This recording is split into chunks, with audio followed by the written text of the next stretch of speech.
Hey guys, how you doing? Okay, so this little queen, I was gonna go ahead and try to go ahead and take care of some personal things tonight. I'm still going to probably go ahead and do that. Okay, so let's get down to it. Today I had a great discussion with a friend of mine in New York. He joined me on live today, so I'm very, very much happy about that. And I was able to actually go out today and just check on the people at Boston Commons, which is great. Great. So shout out to Boston area um, here here in Boston. So shout out to all of the peeps and the young people out having a good time at the park and stuff like that.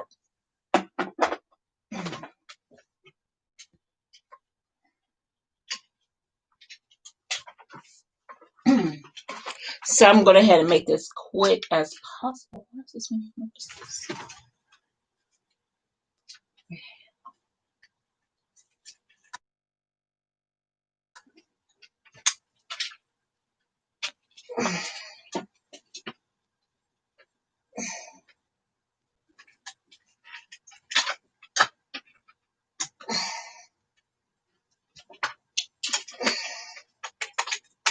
Okay, all right.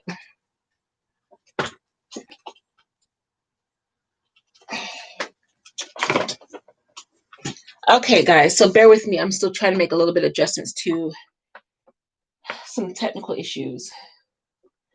Will this work? You know what? I need this.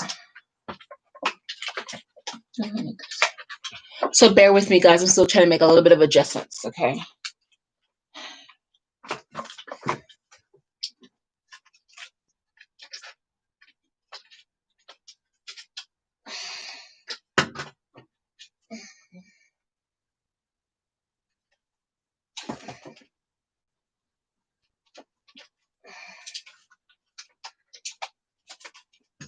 Oh, I need another extension. Okay, guys. So, hi. Okay, so like I said before, this is LaQueen Battle of Battle First Aid Responder Services. Okay, good. My laptop just plugged in and my display is on. I was going to get another display monitor. It's fine. Okay, so I was able today go out and take care of some other issues. Great. It's coming together. My office is coming together a little bit better. Okay, what I want to address is that pretty much the street life, the street exposure to COVID on the streets is a little bit different from what you are seeing every day. Okay, so when you come into your home space, your workspace, your personal environment, that is a different climate than the outside environment on the street. Okay, so again, it's different. It's a different environment. Wherever you are exposed to is a little bit per se a little bit different. Okay, so now again, people's opinions about the issue are going to be a little bit different. People, like especially the church, I have a lot of friends in the ministry, faith, presuming that this COVID is, a spiritual contagion, a spiritual disease. It's the downfall of humanity, the end times. Okay, but let me show you what it is that, okay, I can go to God's word right quick. I can go to, let me get my Bible. There's different ways to look at it. Okay, the medically way you can look at it is as saying, okay, this is a normal flow of life. It's normal for there to be sickness. It's normal for there to be plagues. It's normal for there to be sickness, and it's normal for there to be plagues in the world. It's normal. What is not normal is the constant um cycle of more people dying at an extreme in the world. Now, restaurants closing down, that's a little bit normal. That were bright open, bushy-eyed open a week ago that closed down today. That is not normal. Okay. Dealing with your family and relatives on the street that you see in a completely different city on a different side of the world, that's not normal. Okay. What is normal is the natural flow, the natural metabolism of life. Okay. So now what I'm trying to get you guys to understand to myself, I'm here on live on YouTube because I'm gonna be pushing them out. I'm gonna be doing webinars as well as gonna be here publishing this on YouTube, and I'm also gonna be doing this on I'm actually going to be doing this on Amazon pretty soon. I really want to get the word out because a lot of people do not really understand what is really going on right now with COVID. People, they don't understand. They think, oh, it's a spiritual disease. Oh, it's just a spiritual issue, but it's not. Okay. There are a lot of other things that need to be addressed causing this illness and causing this disease. Do you understand what I'm saying? Where I'm coming from? Okay. The main focus, the main issue should be on protecting infection control, protecting, containing a viral spread disease, a viral infectious disease. Okay. That should be the main issue. Okay. The main issue, of course, should be control.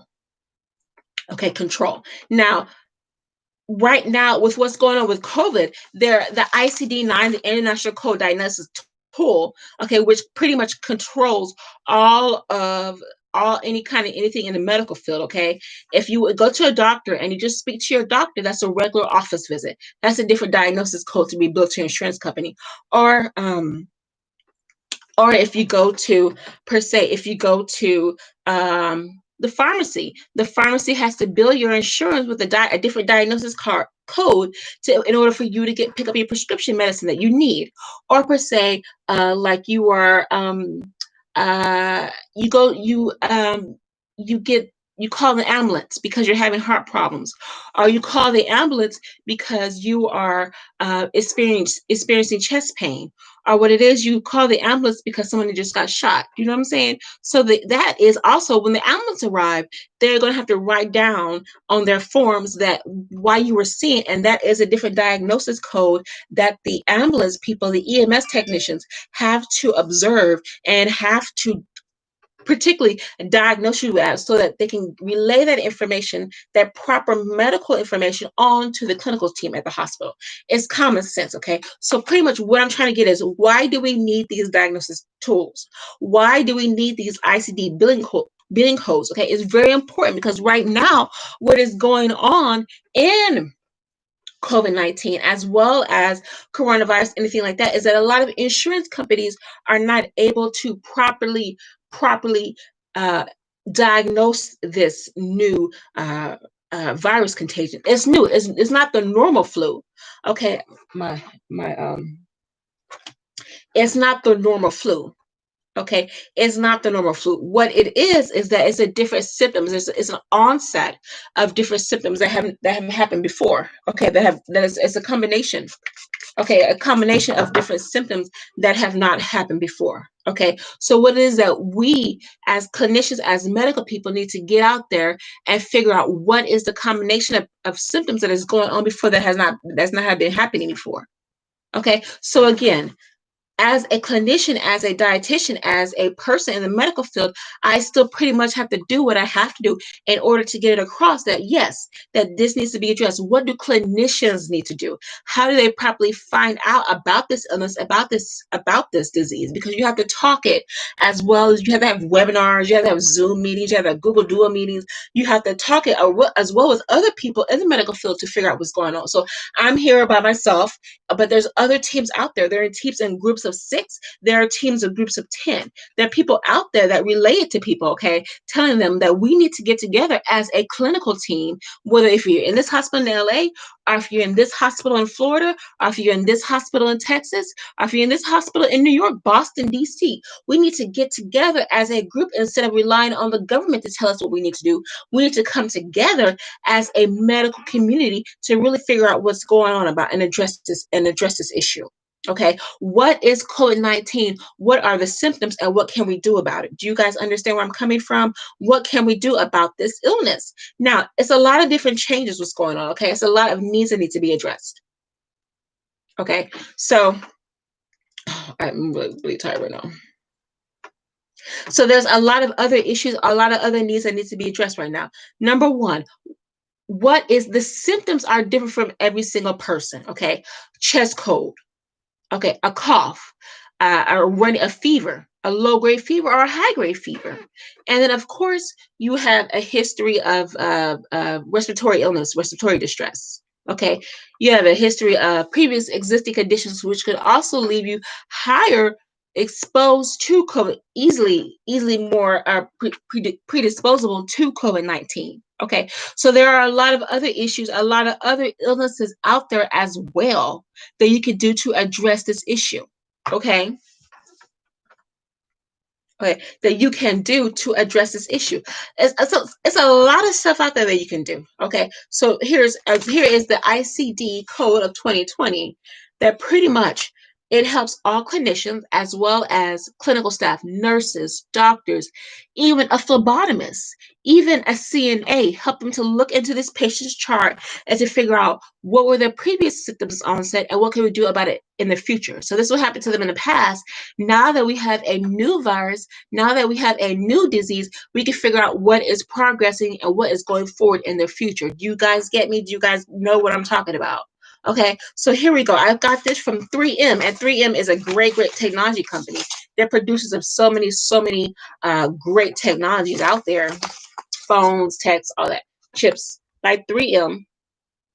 Okay, and it's pretty much saying the ICD-10 PCS coding for COVID-19. This is 2020. Okay, this is, you guys can see with me, 2020. I don't have the split screen like I don't have the split screen, so literally I can be talking to you like this, and then my paper could be like this.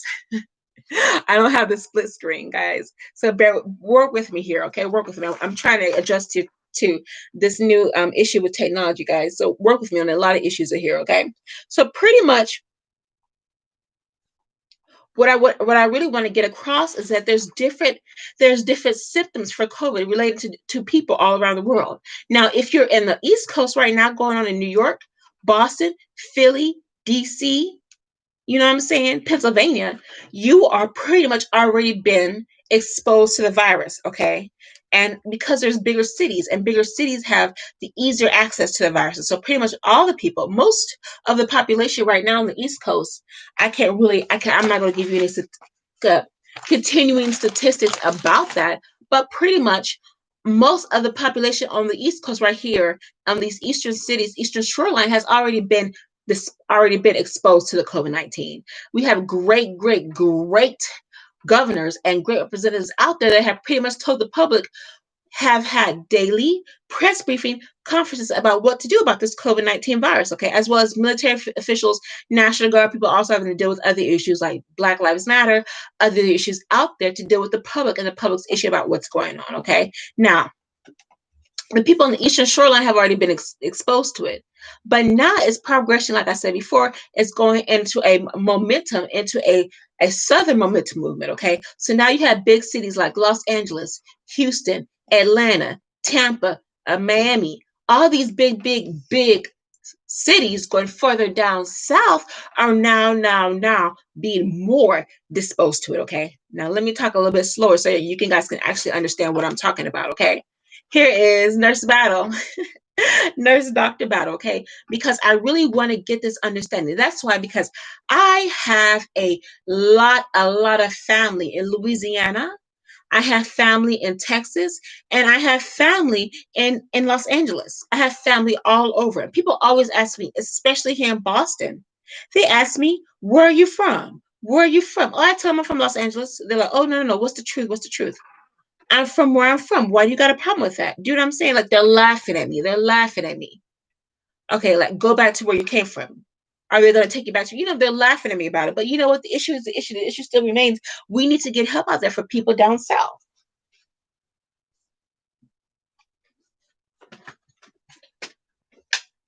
Okay. Let me get. Okay, so I'm not a maid. I'm not somebody's maid. I'm not somebody's slave. I'm my own person. Okay, we need to address this issue because right now, it is a major issue. Okay, because a virus is being exposed further down south in big cities, like I told you guys before. The biggest city that right now is affected with COVID-19 is California, Texas, Florida, and Georgia, and New York City. So what are we going to do about that? We have to get the point across. What are we going to do about that? Okay, we have to get the word across to these people and your other family members to let them know what's going on with the viruses, and then what can you further do about it? Because yes, it is a big issue. Okay, so let me slow it down a little bit for you guys to understand exactly where I'm coming from. Okay. So I'm going to the CDC COVID data tracker.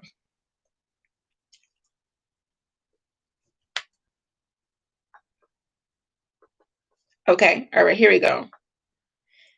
Biggest states so far. Okay, I'm gonna get to the ICD-9 diagnosis from 3M in a minute. Okay, but like I said in my previous webinar today, somebody's exposure to COVID and being tested negative or positive, their symptoms may be different in a southern part, and somebody's symptoms in New Orleans, okay, in New Orleans may be different from somebody's symptoms in New York.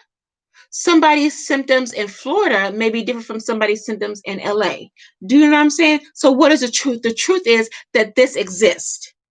Okay, the truth is that we need to do something about it. So I'm going to see a lot more family members on the street. They're going to figure out, are they coming up north? Are they going back down south? No, they're trying to move up here to stay. Are they trying to take me back down south with them? You know what I'm saying? What's down south? There's nothing to remember. It's that bad. What's down? I don't have a home. What's down south? There's nothing to remember. It's that bad.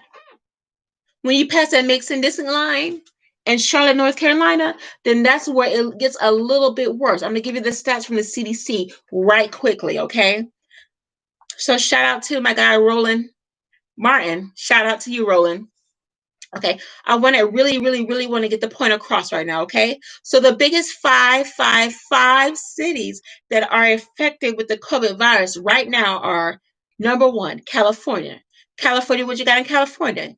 You got San Diego, you got San Francisco, Seattle area. What else you got in California? Los Angeles, Hawaii, Los Angeles, Hollywood. There you go. And a lot of people transfer from LA, go straight to Hawaii. But the rates in Hawaii are not as bad as in LA. In LA, why? Why? Because because Hawaii is secluded, and so anything that is already in Hawaii is pretty much controlled and already contained.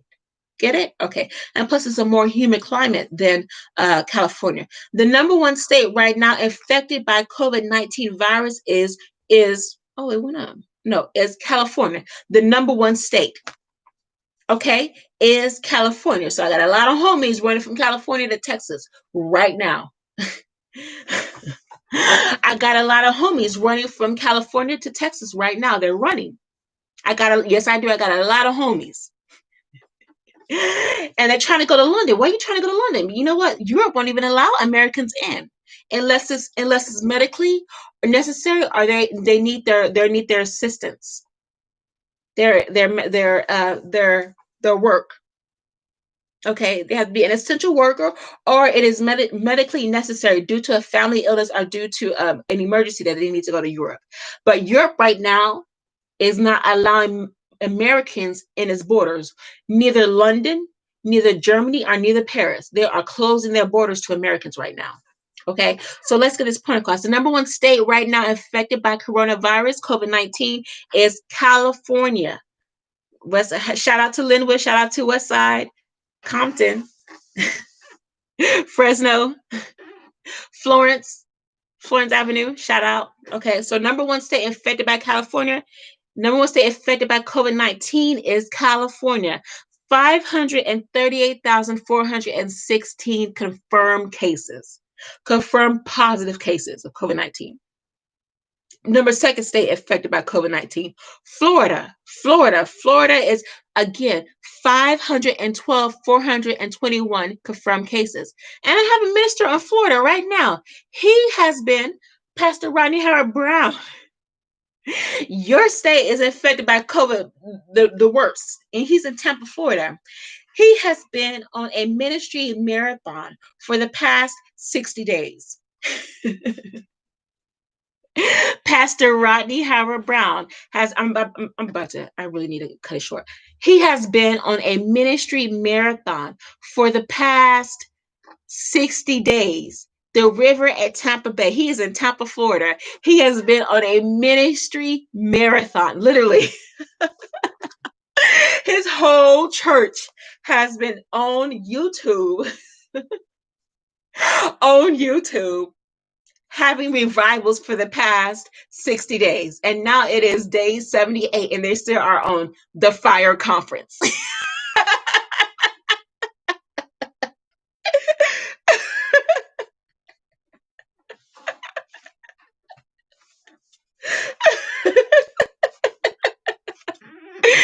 is day 78. And Pastor Rodney Howard Brown is on day 78 of the fire conference. So shout out to Pastor Rodney Howard Brown in Tampa, Florida. Shout out Pastor Rodney Howard Brown. All right, so let's pretty much get it across what we need to do. We need to talk about it. It's a very important issue. Shout out to my military family back home in Seagoville, Texas, 94 General Hospital, as well as 94 General Combat Hospital in Little Rock, Arkansas headquarters. Whoop, whoop, 160th Regiment. I did serve. I didn't deploy, but I did serve. So shout out to all my commander, my regiment, my medical combat regiment unit in Seagoville, Texas, 94 General Hospital, 2003, 2004. Shout out Army Reserves. All right, my little brother, Lakeem Jemiah Harris, who's a current United States Marine Corps, hoorah. My uncle, Gary Howard is also a former Marine. He is currently in Los Angeles, California. So shout out to my uncle, my blood uncle, my first uncle.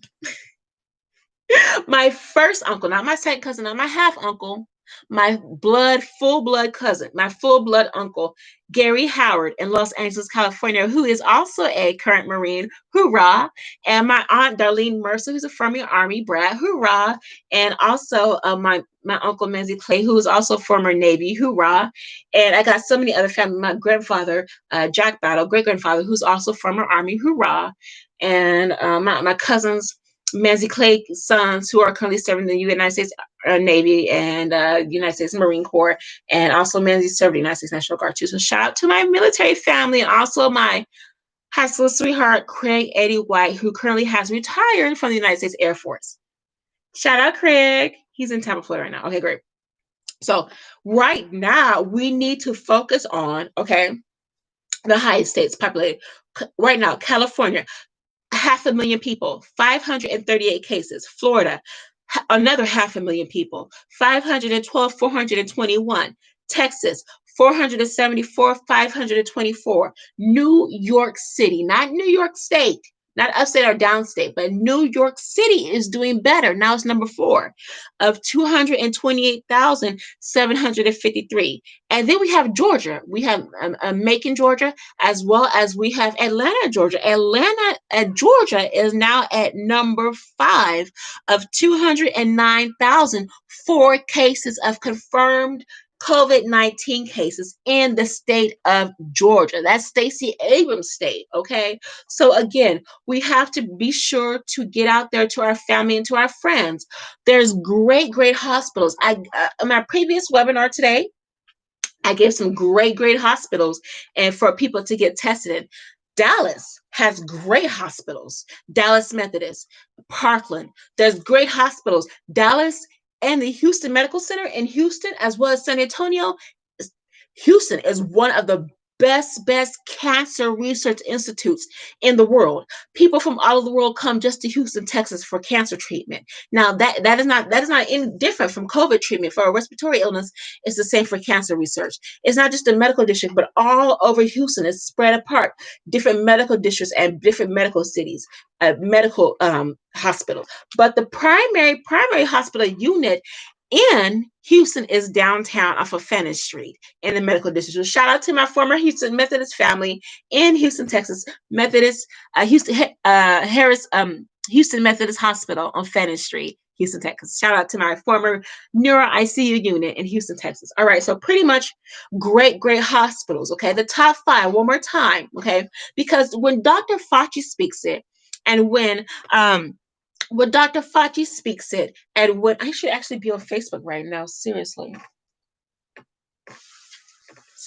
I'm going to forget about it because I really want to publish this, not just on Facebook, but I really want to publish this.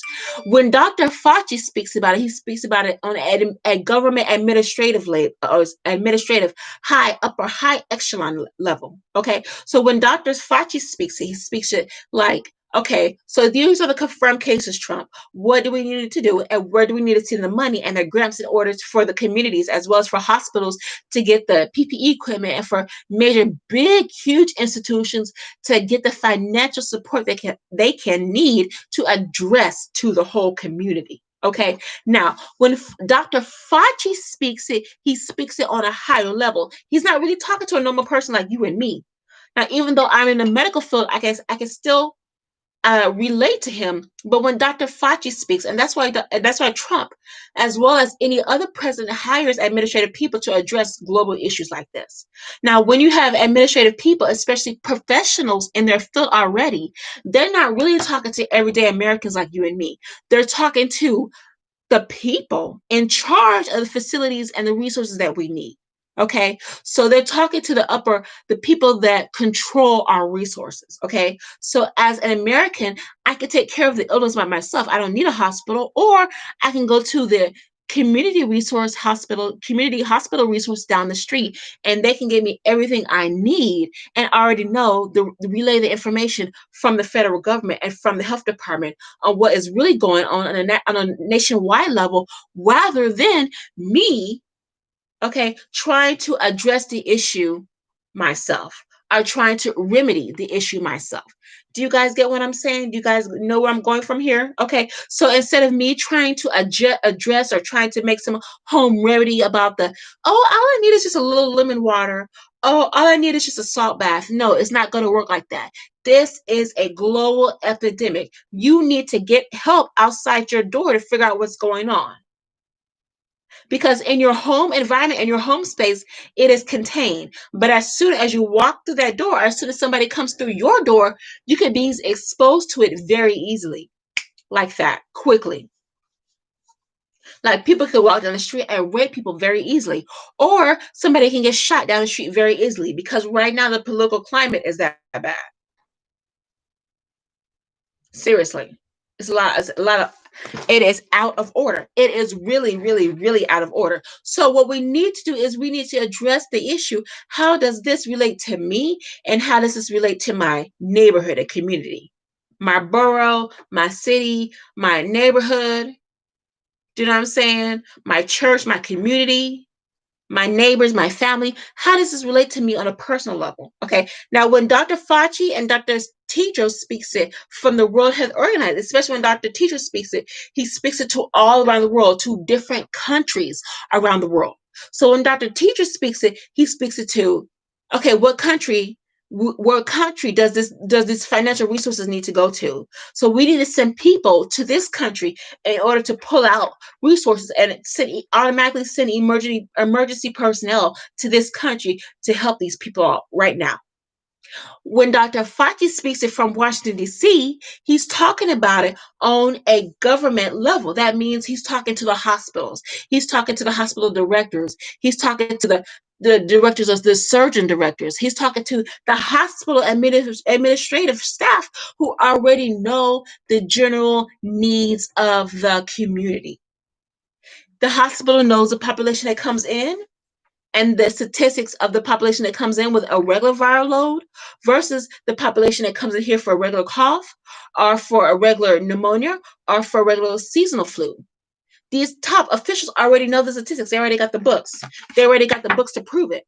That's who Dr. Fauci wants to talk to. He wants to talk to the people that got the facts. That got the facts.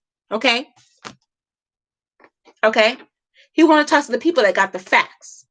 Dr. Fauci, President Trump, he wants facts. They want facts so they can send the money. They're not going to send the money to nonprofit organizations just in the community. They're going to send the money to the people that got the facts and can back it up. They have history with them. History with the community. They have the information that they need. They have the published work. They have the experience of work. They have the hospital staff, the administrative staff. We already know, Dr. Fauci, what you need. Send us the resources, send us the support people, and we can get the job done in our community with over 1 million people in the city of Chicago, and the city of Dallas, and the city of Los Angeles, and the Los Angeles County, Dallas County, you know what I'm saying, Harris County, Atlanta, whatever Atlanta City County is, you know what I'm saying? We can send these resources, especially these financial resources, to our neighborhoods in order to get them out immediately. Now, when you speak to Dr. Fauci and Trump's money terms, when they talk about we'll give you resources, they're not talking about no $10,000 and $20,000. That's not Dr. Fauci money. That's not Dr. Fauci money, and that is not Trump money. Trump is not talking to anybody. If you're going to talk to Trump, he's not going to talk anything about no $10,000 and no $20,000 either. When you talking to Donald Trump, he is already number one, commander chief. Number two, he's already a billionaire. So when you're speaking to him, you're speaking to him on an international, global level, as well as any other American president. You're speaking to these people on a global level. So when you come to them and you present your case, I need resources for my city. I need resources for my community. You best believe you better have your facts. You better have your statistics to back it up, because they will give you what you need, but you better be ready to receive it. I'm not even talking about Bishop T.D. Jakes or our Creflo Dollar or I'm not talking about that kind of money. I'm not talking about mega church money. I'm actually talking about money, resources that they can get out to you from other parts of the world. They can automatically, I'm not talking about building a mega church in a city. That's not the resources that we're talking about. We're talking about actually building vaccines. We're talking about research. We're talking about medical research. We're talking about going into different parts of the world, digging up plants to find a natural vaccine to cure a global epidemic. That's what I'm talking about. I'm not talking about building some labs to get some alien vaccine. That's not what we're talking about, because they want to know every single ingredient that is in that vaccine, especially if you're dealing with a global epidemic. You want to know every single ingredient in that vaccine. If it is a virus, you want to know where that virus came from and what ingredients are in that virus. Especially if it's a live virus, you want to know, what is this live virus? How does it affect us? What are the symptoms? How do we kill it?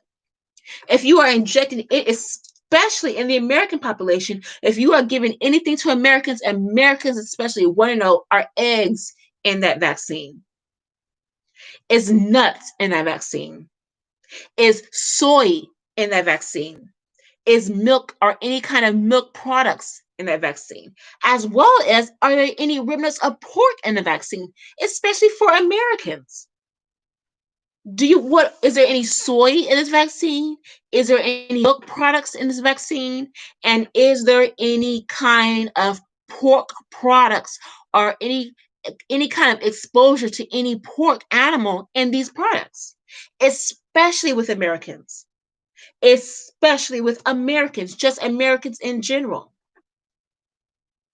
Just with Americans in general. So that's why it's going to take a lot more when you talk about Trump money, you talk about Trump resources. It's great. Yeah, I got a Purdue University gave me a $5,000 scholarship. I was able to graduate with honors, but I could have done more with the money. Do you know what I'm saying? I wanted to build a homeless organization in Rose. I could have done more with that money. Do you understand what I'm talking about? Okay. So what are you talking about? Trump was like, you know what? We have grants for our community. We'll give us small businesses grants of up to $2 million. Small businesses. Yeah, that's Trump money. That's Trump money. And he's not just talking about one business. He's actually talking about different businesses in a local community that he will automatically give $2,000 to, just as well as Obama. As well as with Obama, he's talking about giving health insurance to every single American. Do you know how much that costs? A regular health insurance monthly premium for a regular adult, one adult person in America, a premium per month for health insurance, okay, is $300 a month for a regular health insurance plan, a health and dental, medical, and hospital coverage plan for an American in the United States is $300 a month for a regular public health plan. $300 a month. So 300 times 12, that's $4,000 a year just for health insurance. Now imagine how a low income family is able to survive on $3,000 or $4,000 a year when your income is only $20,000, $12,000 a year, because you're already on disability and you're already on Section 8. Do you see what I'm going? And you got 5 kids to take care of. So that's why presidents and big top officials have programs like these to relate it to Americans. If you see the opportunity there, take it. Take advantage of it. If you don't qualify, apply anyway. You never know. You never know. Okay. So yeah, there are a lot of other issues out there. Okay. Now, like I said, we're going to talk about these major cities that have there's great hospitals in these major cities that Americans can go to. I'm going to get to the diagnosis code in a little bit, okay? So I would really want to relate it to these hospitals at these hospitals. Now I already talked about LA about 30 minutes ago before I went a little bit of shopping, okay? LA, Mount Sinai, LA General, UCLA, Kindred, great Kindred's in Chicago, Kindred's in DC, Kindred's in Los Angeles, and Kindred is also good in Dallas. Kindred in Houston. Kindred is a great hospital great hospital administration organization. Okay, so great hospitals and top ones, top three ones in LA hospitals: UCLA, Mount Sinai, and the VA. As well as Kindred, as well as other community hospitals out there. Number two, we're going to go to the Houston Medical District,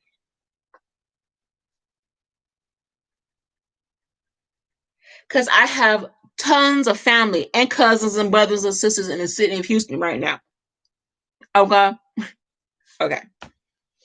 All right. So best hospitals. Okay. This is from USA News. Especially for that cancer research. If you know that a hospital has great availability to cancer research, you best believe that a hospital also have research for infectious diseases. Number one, great facility for cancer treatment. University of Texas, Anderson in Houston, the Anderson Medical Center, Anderson Cancer Center in Houston. Great. Top number one for cancer centers. Great. Sloan Kettering in New York, Memorial Sloan. Great. Here's another one. The Mayo Clinic in Rochester, Minnesota. The Mayo Clinic is great. The Mayo Clinic is also great to address depression, mental health issues, to get mental health treatment. But right now, for cancer treatment, the Mayo Clinic is great too, as well. Mayo Clinic, great for mental health as well as for cancer research. Here's another one, DC. John Hopkins, great hospital, as well as a wonderful medical school and a wonderful research institute.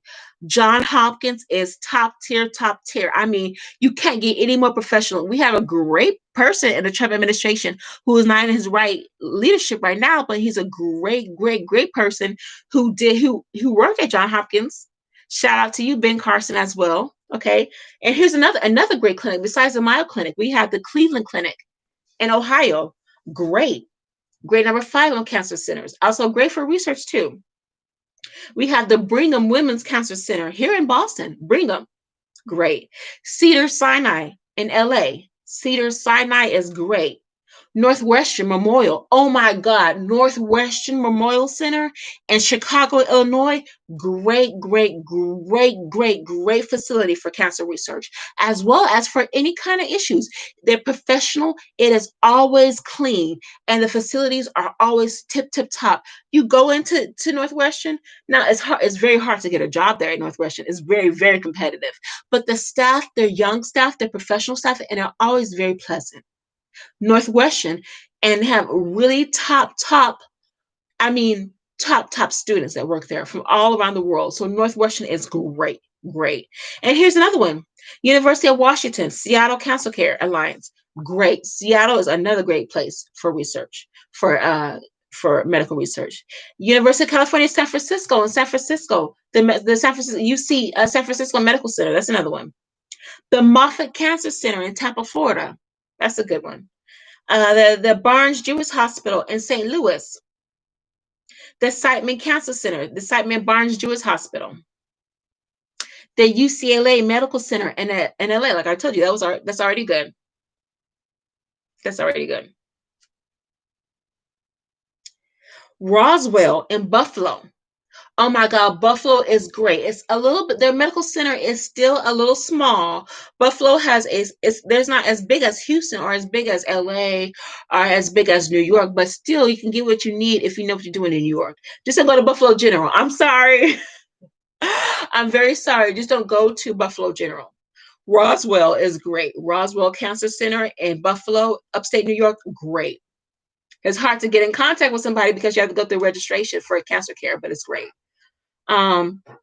City of Hope in Duarte, California. City of Hope Cancer Center, great. So these are some other ones here. Presbyterian in Pittsburgh, that's a good hospital. Houston Methodist, great. Massachusetts General, Mass General, as well for cancer care, as well for infectious diseases. New York Cornell, great. Cornell's good. University of Penn Cancer Center, great. Stanford, Mayo Clinic is another one in Phoenix. University of Chicago Medical Center, that's a good one. It still needs a lot of work. University of Chicago Medical Center needs a lot of work for cancer treatment as well as for infectious diseases. University of Alabama, Birmingham, that's a good one. Norris Cancer Center in LA. I'm going to all these cancer hospitals. I really want to go to infectious diseases hospitals. Because when you get to top hospitals that have very specialty, then you can get a little bit more quality treatment. When you go to hospitals that already have great funding for research, of course you can get what you need.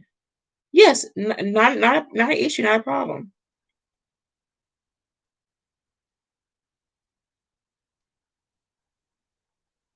Okay, now I'm going to the ranking of the U.S. News from 2020 to 2021 best hospitals.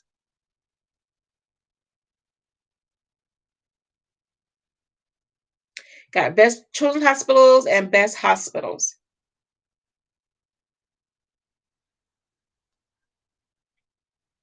Shout out to my medical community. Okay, here we go.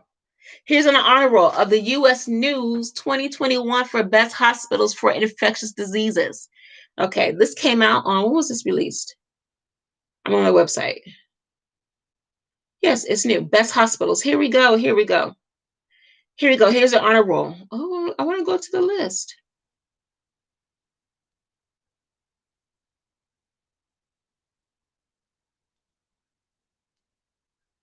Okay, so especially if you are in a big city or if you are in a smaller city connected to a big city, you can automatically call them ahead, schedule an appointment, and get you, especially for Medicare or Medicaid, call you a Medicare cab, and get transportation to that hospital immediately. I'm gonna get to these diagnosis codes in a minute. Okay, I want you guys to actually know where to go to in order to get help. Okay.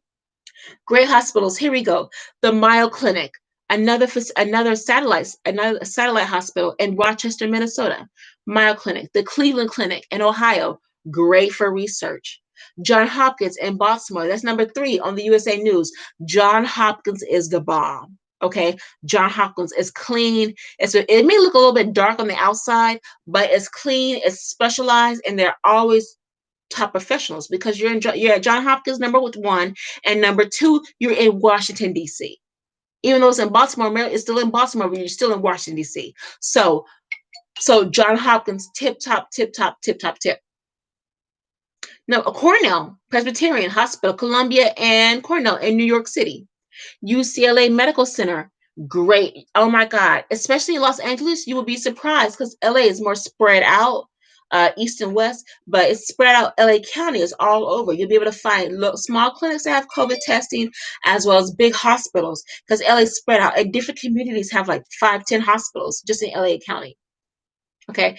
So you have UCLA Medical Center, Cornell Presbyterian Hospital, Columbia, John Hopkins in Baltimore is number 3, Cleveland number 2, and Mayo number 1. Okay, so that's just the honor roll. Now I'm going to go to infectious diseases, which is going to be, is it gastro? Is it ear, nose, and throat, right? Which is what it is, ear, nose, and throat.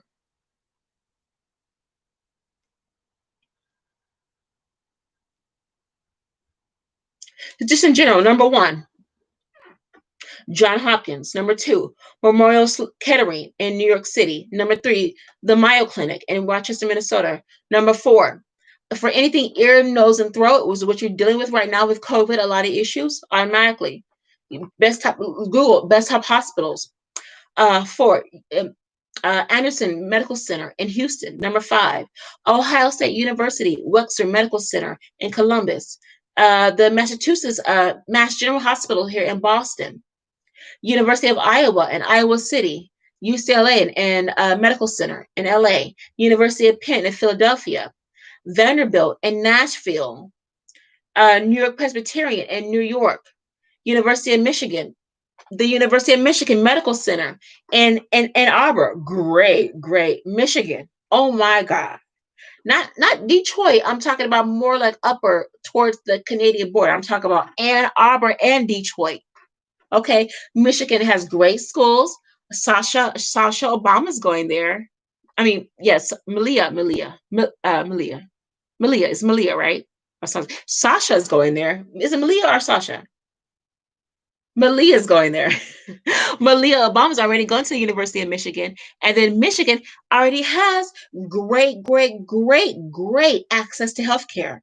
You're near the Great Lakes. You know that fresh water, fresh air, fresh water. Great. Um, Charleston, South Carolina, MUSC Health Center, Medical Center, great. UCSF in San Francisco, University of California, San Francisco, great. Stanford, the Stanford Medical Center, Stanford Hospital, there's Stanford University outside San Francisco, Oakland Bay area. Great hospital, great. The Cleveland Clinic in Ohio, great. University of Kansas in Kansas City, Kansas. University of Kansas, great for ear, nose, and throat issues. The Mayo Clinic, another satellite campus in Phoenix. University of Washington Medical Center in Seattle. Seattle and Washington State and Michigan, great places for any kind of healthcare. Top. You'd be surprised how good quality care you can get in Michigan as well as in Washington State. Okay, because it's near the border, but there's just great facilities. And the schools are great there too. Ohio State University Hospital, no, Oregon, OHSU Hospital in Portland, Oregon, great. University of Maryland Medical Center in Baltimore. Cedars-Sinai in LA. University of Alabama, Birmingham. Great. That's a good one too. Mount Sinai in New York, which is as another satellite campus in New York. University of Florida at Shands Hospital in Gainesville, Florida. Great. Northwestern in Chicago. Oh my God! Like I was talking about before my previous video, Northwestern is wonderful. Great facilities, easy, professional people all the time. Northwestern Memorial Center. Northwestern University is great by itself because here in Boston we have Northeastern, but in Chicago they have Northwestern. It's great, huge. It's a different, when you go near Northwestern Hospital, it's like you're in a different part of Chicago because it's still downtown Chicago, but it's like you're in a completely different part of Chicago. It's its own area. It's great. The Long Island Jewish Center in New York, in Hyde Park, New York. University of Miami in Miami, Florida. That's a good hospital to go to. The Barnes Jewish Hospital in St. Louis. UC Davis Medical Center in Sacramento. NYU in Langone in New York.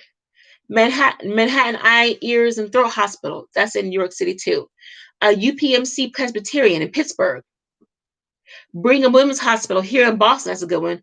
University of Chicago Medical Center. It still needs a lot of help, but you can get what you want. It's not a county hospital, but you can still get what you want. University of North Carolina, UNC. Oh my God, UNC, Chapel Hill, UNC, North Carolina. Great. Charlotte and Chapel Hill, great places for medical research. The Moffitt Cancer Center in Tampa, great. Moffitt Cancer Center, that is the top one too. Top tier one. Emory in Atlanta, Emory Hospital, great. Emory Hospital. University of Wisconsin in Madison, great. Indiana University Healthcare Center, great. So I just gave you about 20 or 30 good hospitals all around the world. You do your own research. You figure out when you want to go to. And sometimes some of these hospitals hire people to actually make home visits. So you can actually get out there and figure out if they can make home visits. I'm going to do about 5 more.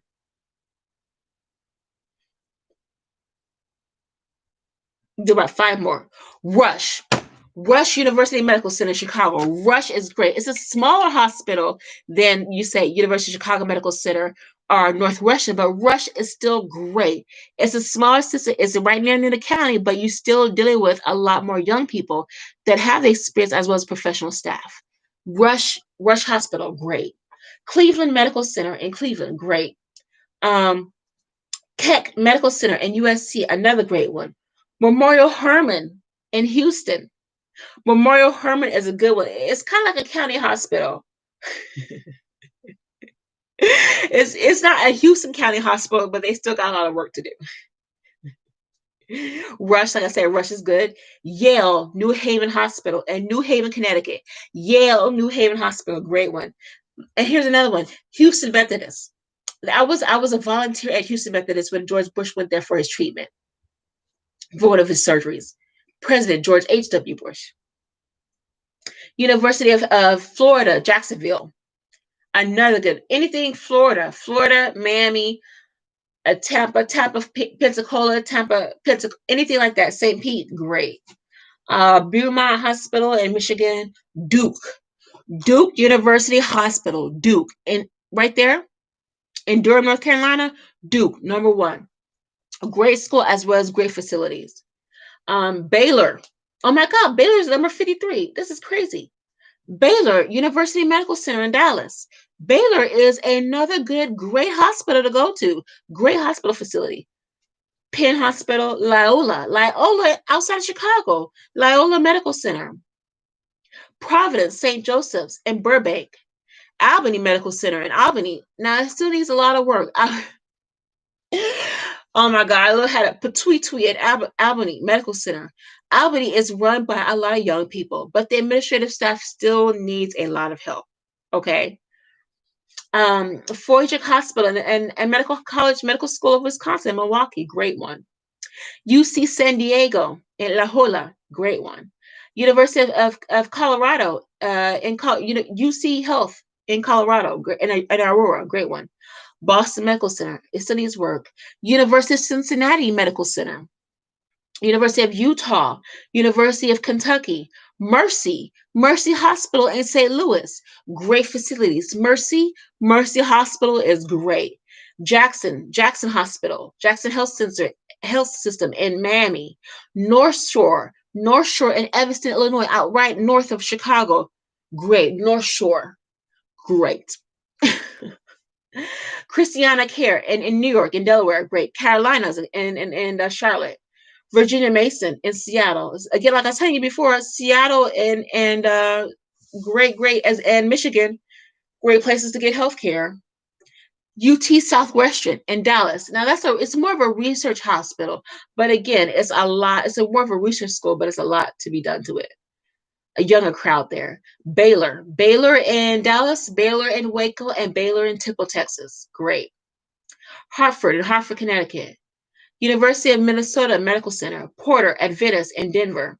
There's some really good hospitals out there. What you do is you have to figure out, go to the administrative staff, go to the emergency room, tell them your symptoms. I've been having a cough for the past week, or I have a low-grade fever, or I have chills, or other symptoms of COVID-19. Okay, it's out there. So let's get to the coding, okay? Now I gave you the list of hospitals. I gave you the list of hospitals and the administrative staff.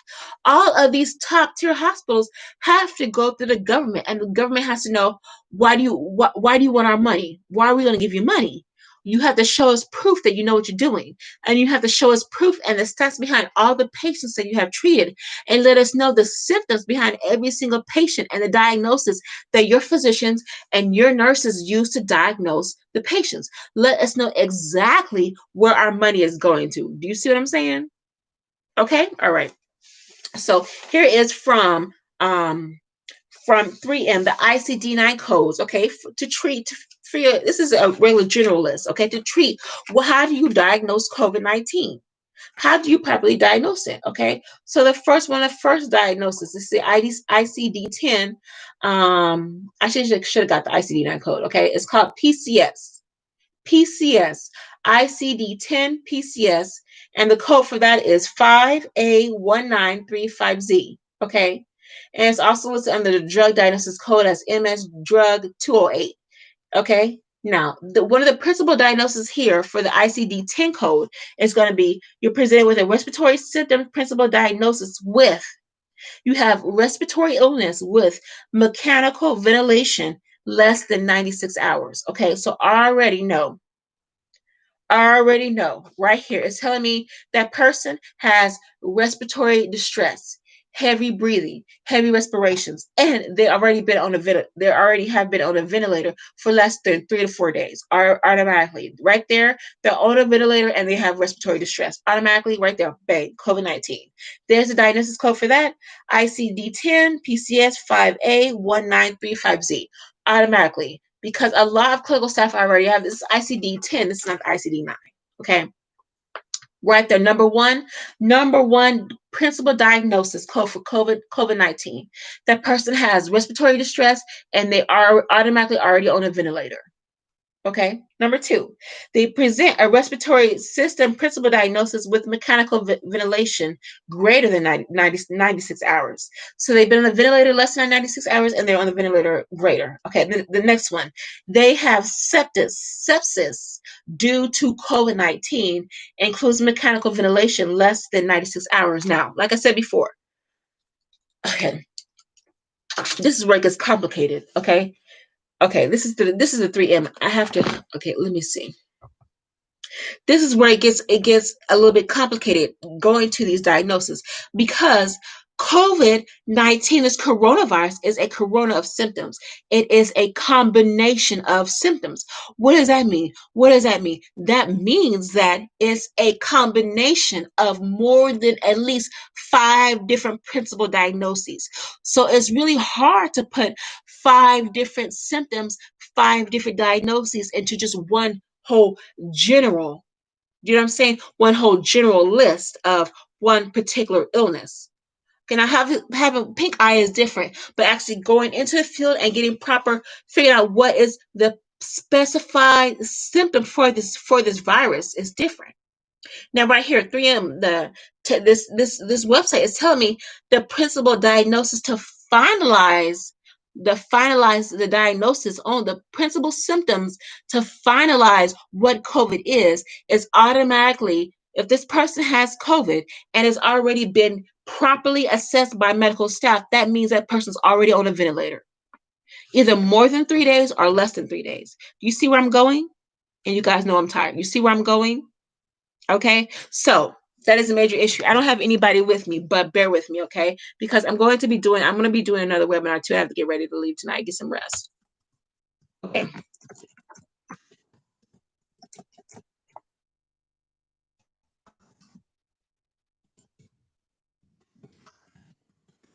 Okay, now, so when you're dealing with COVID-19, you have to deal with automatically. That person is comatose, on respiratory distress, and they are on a ventilator. It is so simple, with no other pre-existing conditions. COVID-19, you can make it as simple as a principal diagnosis. And I'm just a medical center. I'm just clinical. I'm just the allied health professional, the allied clinical staff. I support the physicians, as well as eventually I'm going to get my registered nursing and eventually, pursue medical school. But I'm trying to make this professional. I'm trying to look professional. The Queen Battle is trying to look professional, okay? But at the same time, you want to make it as specific as possible. Because you can have somebody right now, the flu season is about to come up. You can have somebody coming in for a regular flu, and you can misdiagnose them with COVID-19. What happens is they'll have a cough for 24 hours and a low-grade fever, and then automatically the nurse or the clinical staff can diagnose them with COVID, when really it's just a seasonal flu. You see what I'm saying? There's a little bit of coughing, but there's no throw up, there's no vomiting or any other issue like that. You see what I'm saying? Okay, so you have to properly assess what are the specified symptoms for this virus. Okay. Okay. So automatically, number one, what most clinicians in all these American hospitals, as well as global hospitals, understand what is going on with COVID right now, COVID-19. Automatically, that person is on respiratory distress. Number two, they are comatose. And number three, they're already on a ventilator. They are not present. They are not conscious with us. Okay. It was talking about in my last webinar, in my last live video, the YouTube was talking about it's a depressed consciousness. You are comatose in a depressed consciousness. You are in a depressed consciousness.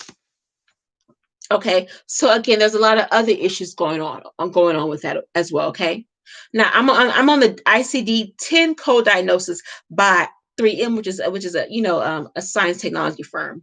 But I really want to get to this for my nurses, for my registered nurses who do the billing and who do all those pre-authorizations. I really want to get to this to you guys. Okay. I really want to get to you guys.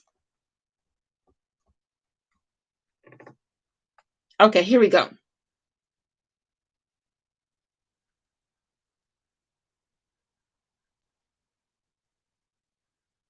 They use the ICD-10, which is a little bit different, but I'm here right here. There we go. That's what I want. That's what I want right here.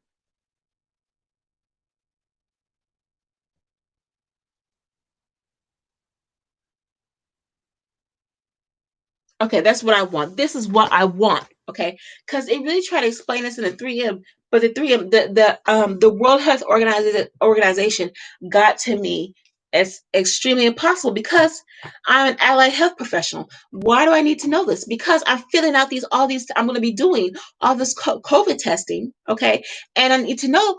As an allied professional, we are in charge of properly assessing and properly filling out the detail forms, the laboratory forms, the billing forms.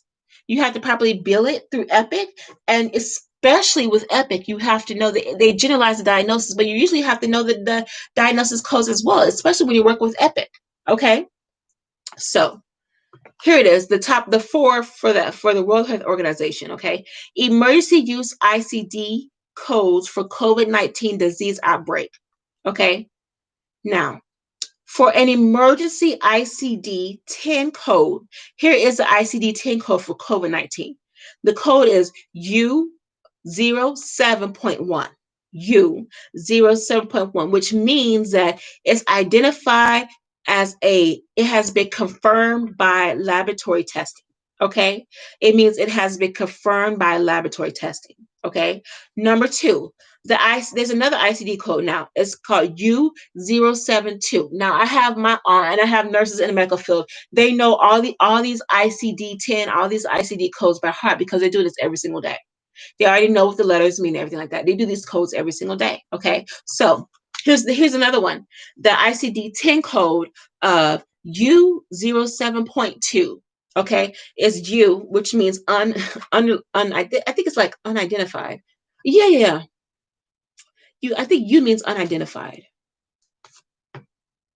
I'm not sure. Okay. But it's the second one is emergency code for U07.2, which means that the virus has not been identified and it has been assigned to a clinical or an epidemiological diagnosis code where the laboratory confirmation is inconclusive or not available. So that means that the lab has still not confirmed what the virus is. Okay, so it's really going to be hard for a lot of hospitals and a lot of doctors to figure out, how do I get paid for what I'm doing? You really want to know. You really want to know. Am I doing this for free? How? Because it's different testing. It's a higher level of testing. It's a higher level of testing, and you need more support staff. Okay, so you got to figure out, what do I need in order to get paid for this? It's a higher level testing. You need more tools. You need more swabs, as well as you need to figure out what is the proper billing code so I can get what I pay for. Okay. The third code is, again, it's a combination of U07.1 and U07.2, and it also is used in the case of mortality as COVID-19 as a cause of death. When COVID-19 is a cause of death as a combination of symptoms. So there's not just one symptom for COVID-19. There's actually a combination of different symptoms for COVID-19. So it's not just somebody died and had a fever and they got COVID-19. It's actually a combination of, they had a persistent cough. They had a high-grade fever for the past 2 weeks. They had respiratory distress, and then they were on a ventilator for about 2 months, which led to them being comatose, and we put them on, declared them brain dead. Declared their brain not, declared their body and fluids not functional. Okay? You get what I'm saying? The fourth one is, you can use both U07.1 and U07.2 as a combination. Okay. And then here's the next one. And ICD-11, the code for the confirmed diagnosis of COVID-19. Here's another code. Okay. It is RA01.0. And it's pretty much means that the code means it's either suspected or probable. So they're really like, it's like a radiology term. So it means it's either, this does not mean that I'm lying. I'm not lying. I just do this on the side. So pretty much this means that the code is, it's the laboratory cannot define what it is. They cannot understand where the issue is. Okay. You get what I'm saying? It's, they suspect it's COVID, or it's probable that it's COVID, but then, like I said, it's a combination of different factors that can lead to COVID. And that's why a lot is a big issue, because especially when you're going down south, a lot now is getting more specialized.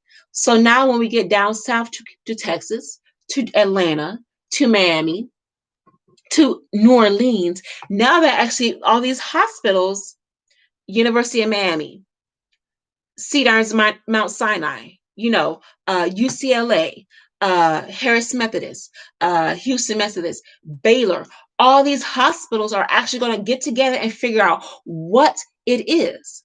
What is making this so special? Why is the disease so special than a normal range of motion, normal seasonal flu?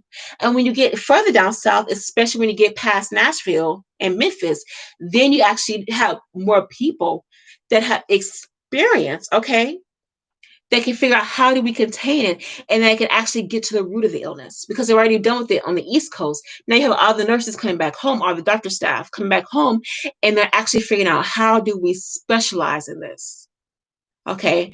And rather than the disease spreading even further, now hospitals are actually to get together on a bigger level, focus on these big top research hospitals, get together, come together, figure out a conglomerate. What are the conglomerate symptoms that are being shown in every single patient, whether they're asymptomatic or not, and come together and help us focus on the issue. This is one symptom. This is another symptom. Okay, there's big top 5, top 7 symptoms of COVID. Okay, now we can take all these 5 top symptoms, put them together, and then make the symptoms, is it probable or suspectable to COVID-19? Okay, with or without ventilation. Got me? Got me, nurses? So either the person is on a ventilator or not. Okay, it's right here in the FPM and the ARP right here, July 5th of the FPM. Okay, it says a diagnosis for coding COVID is complicated, in part because the World Health Organization already created 2 diagnosis codes for it, but the United States has only using 1. Okay, like I said, COVID, it has to be diagnosed 2 ways. It has to be diagnosed by a clinical person, whether it's a physician or a surgeon or a registered nurse, or it has to be and it has to be diagnosed by by the laboratory specialist, for them to take the swab, analyze the swab, the specimens, the fluid specimens, and to figure out what is it really, what is the DNA behind this virus, okay? What is the cause of it? How was it created, and where can we stop the spread of it, okay? Because you can kill a virus, but it can still remain dormant, but you can figure out ways to develop antibodies to actually kill it on contact, okay? But sometimes people say you can't kill viruses, you can or not, it really just depends, okay? All right, now,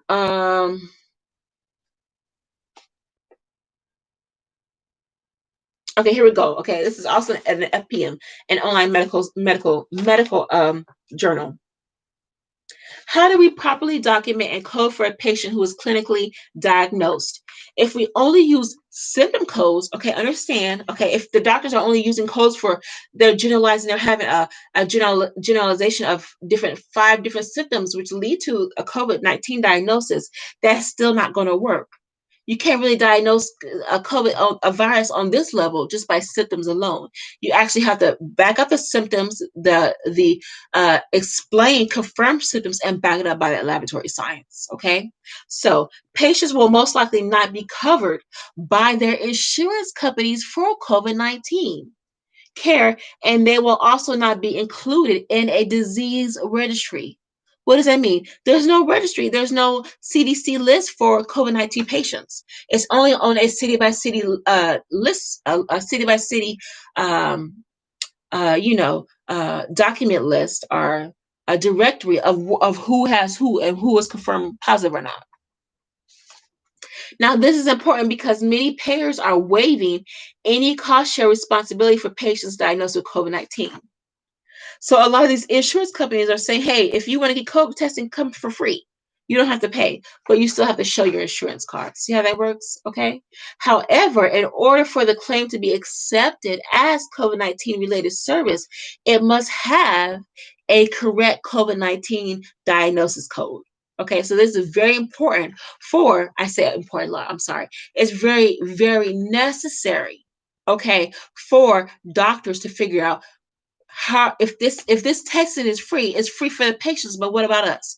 We need our time and our energy. We expect to be paid for our services as well as the supplies that are needed for the service, for this testing. Okay.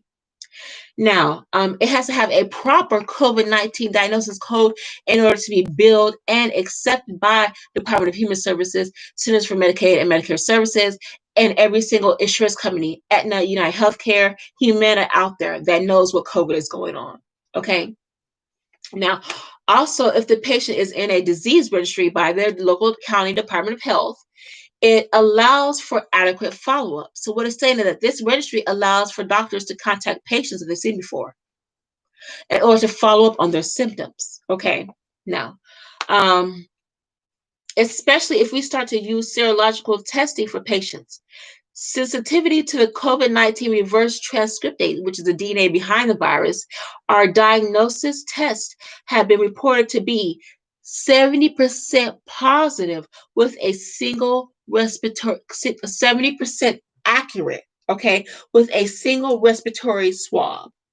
Consequently, in some instances, patients clinically appear to have COVID-19, but their RT PCR is not positive until subsequent tests are later discovered. Okay. These patients should be diagnosed with COVID-19, even though the initial labs were already negative. Okay. So, give me a minute.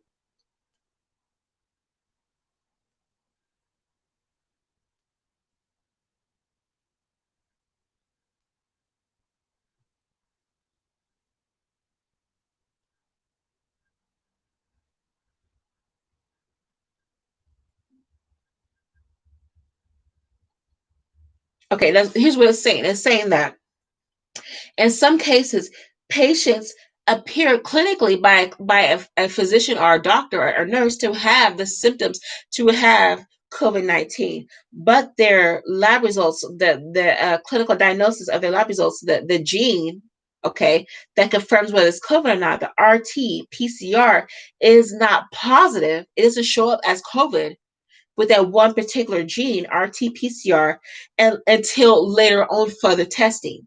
Okay. Now, what it's saying here, it says it won't show up until positive for that gene trait unless further testing is confirmed.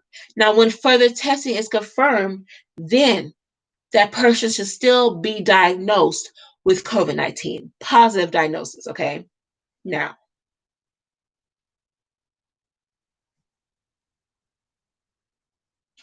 Now, physicians have more access to serological testing. However, there is an issue of how to interpret these tests and their use in diagnosing patients with COVID-19. According to the Centers for Disease Control and Prevention, serological testing can be offered to support a diagnosis code of COVID-19 for patients who presented later. Okay, so they come in asymptomatic a week before, but 7 days later, they have a full-blown fever, their persistent continuing coughing, as well as respiratory. They're having problems with their respiration. So even though last week they tested negative, today they tested positive. They should be confirmed positive case of COVID-19 and should be included and should be reported to the Department of Health. Get what I'm saying? Patients presenting 9 to 14 days after illness onset can be tested with as well as be tested for antibodies. In addition to the RT-PCR testing, maximize sensitivity, a positive serological test result indicates past or present COVID-19 infection. So when you test for people for the antibodies, they can know if you had it before. But if it's a false positive, therefore serological testing should not be the only factor in diagnosing somebody with COVID-19. Got me? Okay. Now,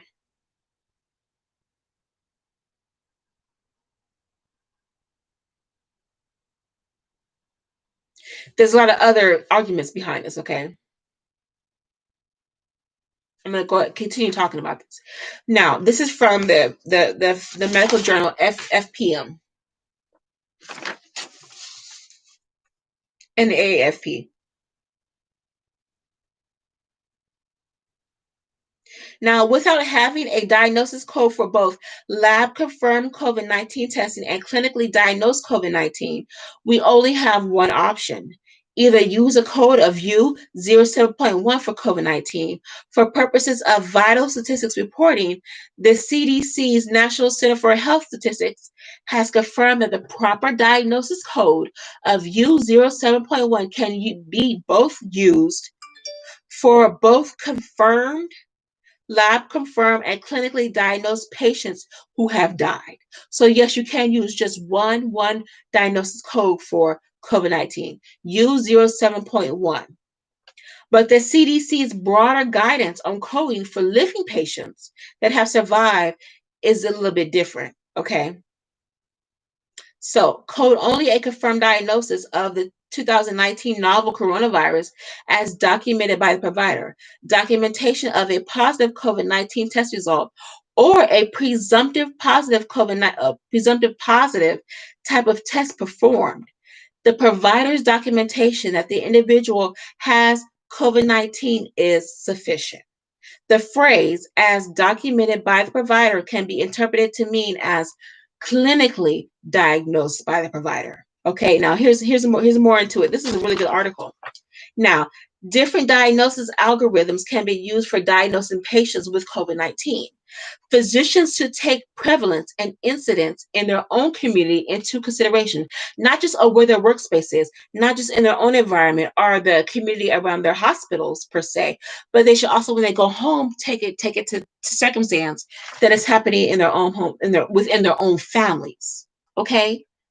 So if it's COVID-19 at their job site, it's also happening in their families, okay, with physicians and nursing staff too. When you're doing a clinical diagnosis, especially if there is not a symptom of a positive test. Now, it's giving me another flow chart about how physicians navigate the proper diagnosis code. Okay, so pretty much it is really, really sad because the CDC, the Centers for Disease Control, and the World Health Organization say the proper coding for COVID-19 is U07.1, U07.1, U07.1. Now, for pretty much, they use that code most of the time if that person has died. Seriously. Seriously, they really diagnose us. That's what it's pretty much saying. We will only diagnose somebody as having COVID-19 as a positive case of COVID-19 if they have shown the symptoms and have died, okay, from respiratory distress due to COVID-19.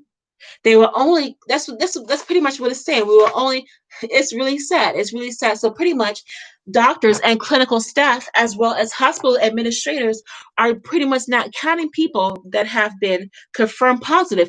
They really want to know how many people have died. It's really sad. So that they can be billed for it. Okay? It's really sad because again, that's another issue. You're dealing with the symptoms of people while they're alive, but you have to deal with a whole conglomerate of people and their symptoms while people are dead, while people are deceased. And then that's when you can't do anymore. You can't work anymore with dead bodies. You do research, but you can't really work with a dead organism. You can do more work with a live organism than you can with the dead organism. You guys see where I'm going. You guys see where I'm going. Okay, so there's also a lot of other issues that need to be addressed as well. Okay. All right. So again, it's about an hour into this. Now, as a clinical person, I'm going into this. I'm helping out my doctor, my nursing staff. I'm, one of the top lead the medical assistants in my staff. I'm here. I'm there. I'm watching the flow of the office. I'm being the flow. I'm being a flow person, or I'm working for a provider. Okay, I'm working in the flow of the office. Usually, office could be small with 2 or 3 clinical staff, or they could be big with over 50 different hospitals, especially in the emergency room, like Mount Sinai, Cedars Mount Sinai, or in New York, or in LA, UCLA Medical Center, or John Hopkins. You know what I'm saying? Or the VA, especially in New York. The VA is over, especially in New York City. The VA is always busy, but it's a small VA in downtown Manhattan. But still, they're always busy. They're always busy. They always have people on call, on call, on call, on call, on call.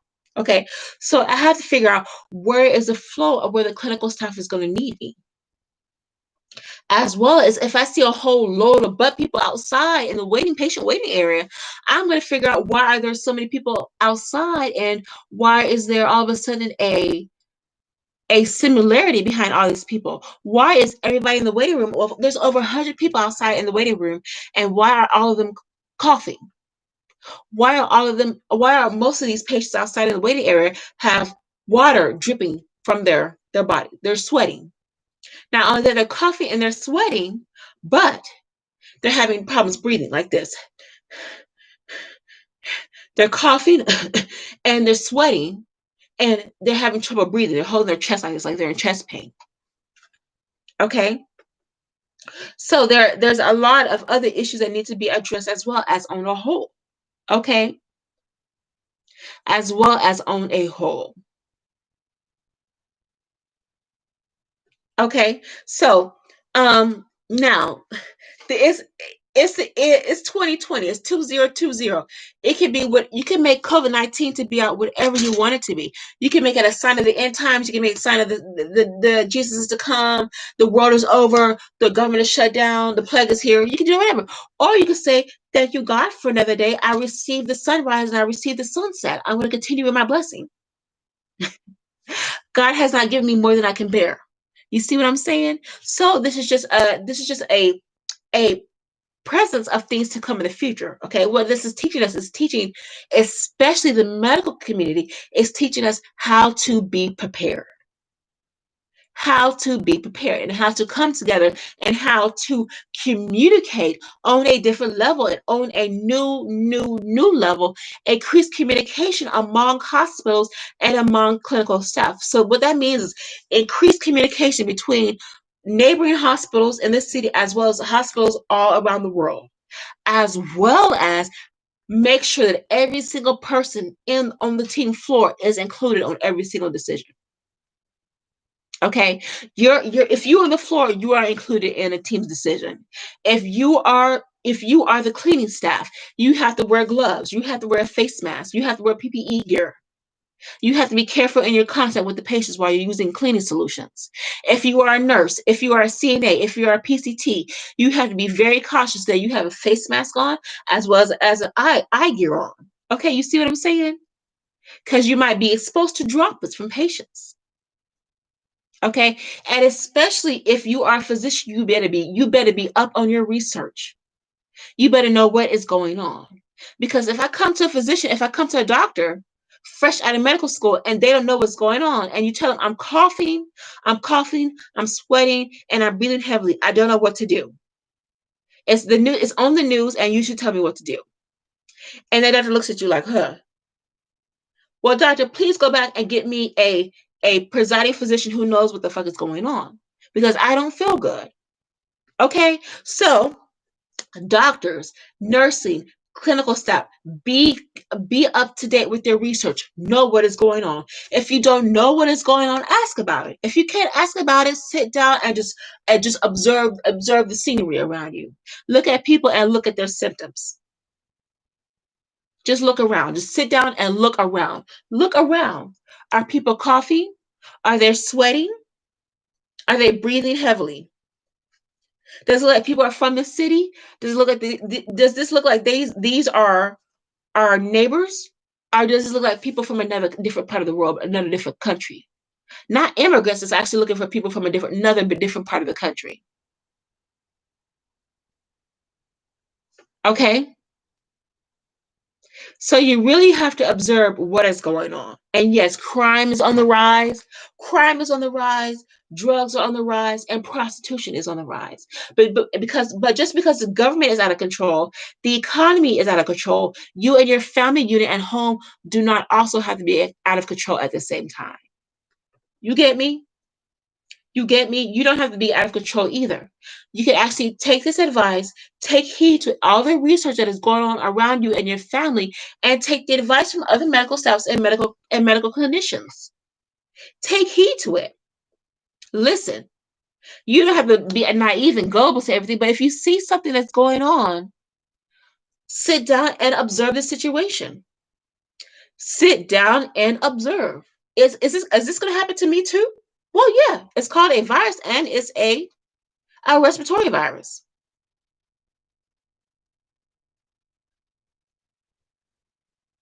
So, best believe, please be prepared. Okay?